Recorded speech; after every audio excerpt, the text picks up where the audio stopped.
ఈ వారంలో కర్కాటక రాశి వారికి 12వ స్థానంలో గురువు, లాభస్థానంలో శుక్రుడు, నవమంలో బుధుడు 3 గ్రహాలు యోగిస్తున్నాయి. మిగతా గ్రహాలు వ్యతిరేకత ఫలితాలు ఉన్నాయి. మీరు కనుక బ్రాహ్మణుడికి అన్నదానం చేయండి, మంచి ఫలితాలు ఉంటాయి. అలాగే శివ టెంపుల్కి వెళ్ళండి. ఈ వారంలో చాలా మంచి ఫలితాలు చూస్తారు. ఆదివారము, సోమవారము, శుక్రవారం రోజున ముఖ్యమైన పనులు స్టార్ట్ చేస్తే కనుక ఖచ్చితంగా విజయం సాధిస్తారు. బుధవారం రోజున మాత్రం ముఖ్యమైన పనులు స్టార్ట్ చేయకండి.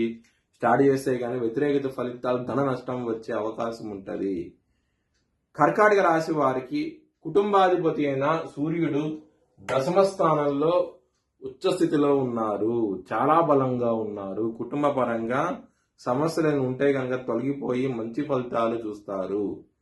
ధనపరంగా మాత్రం చాలా బాగుంటుంది ఈ వారం అనేది ఎటువంటి